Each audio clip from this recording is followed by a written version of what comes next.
मुजफ्फरपुर में पहुंचे जनसभा को संबोधित किया जी किस तरह की सभा थी? भाई जनसभा तो नहीं कह सकते, परिवार के लोगों से मिलने आया था। यहाँ परिवार में एक जन्मदिन था डॉक्टर साहब के यहाँ, और डॉक्टर साहब पार्टी के मजबूत कार्यकर्ता भी बने हैं वैसे तो। अब आया तो देखा भाई पूरा पूरा परिवार यहाँ इकट्ठा हो गया। अब हम लोगों का फर्ज है जब अन्याय बढ़ रहा हो तो अपने लोगों को समझाना और समझा करके सही दिशा की ओर लेकर चलना, क्योंकि हमें इस देश के अंदर से वोट बैंक का एक जरिया समझ लिया गया है कि हमारा वोट बैंक लेते रहो और बात खत्म, हम मरे जिए किसी को कोई फर्क नहीं पड़ता है। ठीक, अब हम अपनी व्यवस्था खुद खड़ी करेंगे। ठीक है, हम धीरे धीरे यहाँ बहुजन समाज के लोग मिल रहे हैं, लगातार बढ़ रहे हैं, मुस्लिम साथ हैं, दलित साथ है, पिछड़े साथ है, अल्पसंख्यक वर्ग समाज साथ है। तो हम अब जवाब मांगेंगे भाई, जो गलत हमारे साथ होता है हमारे साथ ही गलत क्यों होता है, और हमारे साथ गलत होने पर नेता चुप क्यों रहते हैं, सरकार मौन क्यों रहती है, ये बड़ा सवाल है। ठीक, देश की आजादी से लेकर के हर चीज में हमारा पूरा योगदान है। आज भी हम सब लोग टैक्स देते हैं, सारे काम करते हैं, लेकिन फिर भी अन्याय अत्याचार हमारे साथ होता है। जैसे आपने अलीगढ़ देखा कैसी घटना घटित हुई। वक्फ बिल की अगर मैं बात करूं, वो जो जमीनें हैं वो हम लोगों की जमीनें हैं, हमारे पुरखों ने वो जमीनें दान दी हैं अपने यूज के लिए। ठीक है, सरकार पर बिना वजह कब्जा करना चाहती है, ऐसे तमाम चीजें हैं। और देखिए इस सब चीजों का हल भी एक ही है कि डॉक्टर अंबेडकर यहाँ पर लोकतंत्र देकर गए हैं, वो किसी को ज्यादा ताकत नहीं देकर गए। वो कोई कहे कि प्रधानमंत्री के वोट में ज्यादा ताकत है, नहीं, उन्होंने सबको बराबर कहा। और वो ये भी कह गए जिसकी जितनी संख्या बढ़ी उतनी इसकी हिस्सेदारी, और हम यहाँ संख्या में पर्याप्त हैं। मजदूरी, किसानी, खेती, जो भी जितने काम है यहाँ वो सब हम करते हैं। पंचायत चुनाव भी नजदीक है, 27 का चुनाव भी हम इस तरह के आजाद समाज पार्टी बनाई है जी, चुनाव लड़ने के लिए बनाई है। अलायंस की बात रही, हमारे यहाँ लोकतंत्र है, हम तय नहीं करते, हमारे कमेटी होती है वो तय करती है। जो कमेटी का आदेश आता है, निर्देश आता है, हम सब उसी पे काम करते हैं। आरएसएस को लेकर भी आप लोग? हाँ बिल्कुल, आरएसएस ने व्यवस्था फैला रखी है, बिल्कुल फैला रखी है। आरएसएस के मुख्यालय में कभी तिरंगा नहीं लगा, सन 2002 में तिरंगा लगा जाकर के, वो भी कोर्ट के जरिए। ठीक, आरएसएस का क्या योगदान है देश की आजादी की लड़ाई में, बताइए मुझे, उनका कहीं योगदान तो बताओ, देश की आजादी की लड़ाई में ये योगदान है। आज उनका योगदान है हिंदू मुस्लिम कराने में, आज उनका योगदान है गरीबों को पिटवाने में।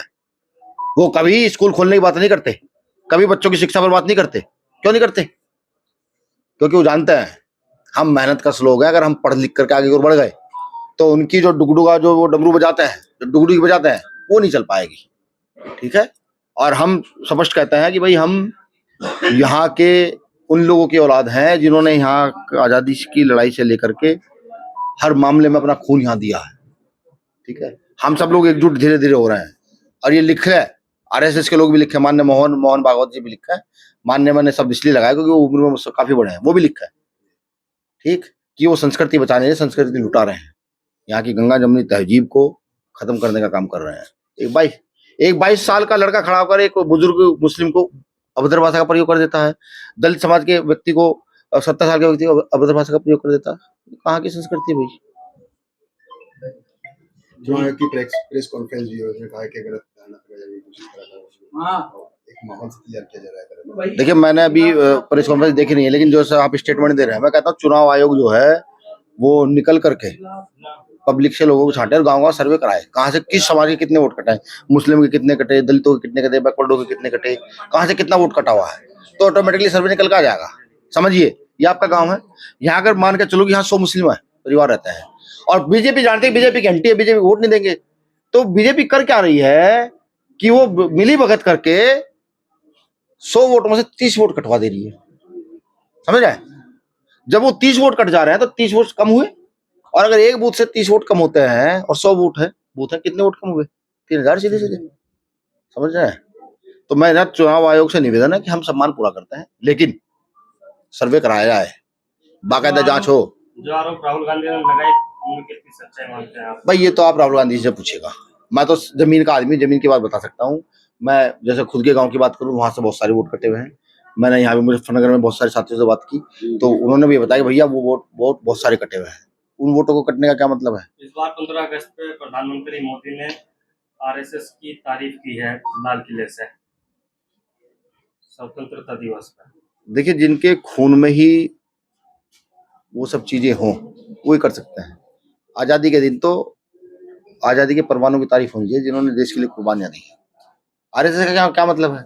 मोदी जी इसकी ये भी बताते हैं ना तारीफ के साथ साथ कि उनका देश की आजादी में योगदान क्या है। अब उनके पास आरएसएस की तारीफ करने के सिवा कुछ है नहीं। क्यों? देश की आजादी की लड़ाई की बात चलेगी तो सबसे पहला नाम आएगा मुसलमान का, समझ रहा है?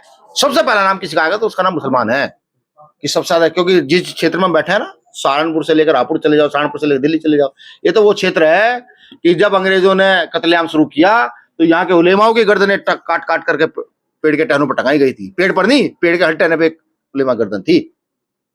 इस चीज का जवाब मोदी जी के पास है नहीं। तो मोदी जी अपनी जो है ना सिर्फ कपड़ों में मस्त है, अच्छे भाषणों में मस्त है, जनता से उनको कोई मतलब नहीं है। आरएसएस ने देश की आजादी के लिए कभी कुछ किया है ना वो कभी कुछ करेंगे, ठीक है?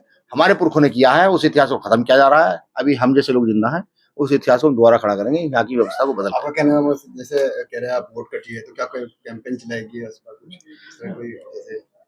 भाई चंद्रशेखर आजाद जी ने घोषणा की है कि आजाद समाज पार्टी हर बूथ पर 4 बैरियर खड़ा करेगी, जिससे वोटों की चोरी और वोटों को कटना रोका जा सके। भीम आर्मी का काम बड़ी तेजी से चल रहा है, मैं उसे बखान करना नहीं चाहता कि भीम आर्मी का अपना साइलेंट वर्क है, लेकिन बस मैं इतना बताऊंगा कि हर गांव में भीम आर्मी का पदाधिकारी और कार्यकर्ता घूम रहा है।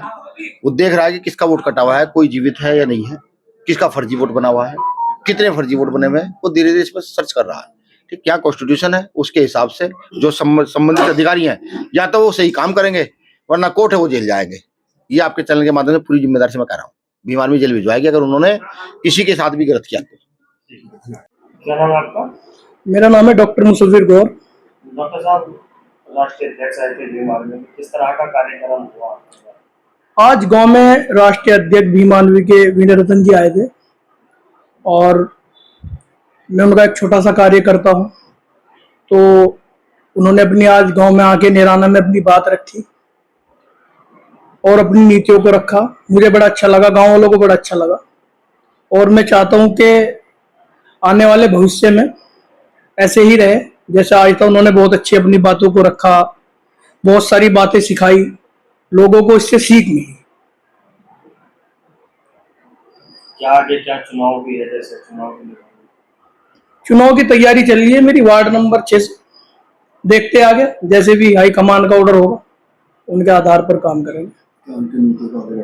बिल्कुल उनकी नीतियों को आगे बढ़ाने का काम करेंगे, गांव गांव जाकर मेहनत करेंगे और उनकी नीतियों को चलाने का काम करेंगे।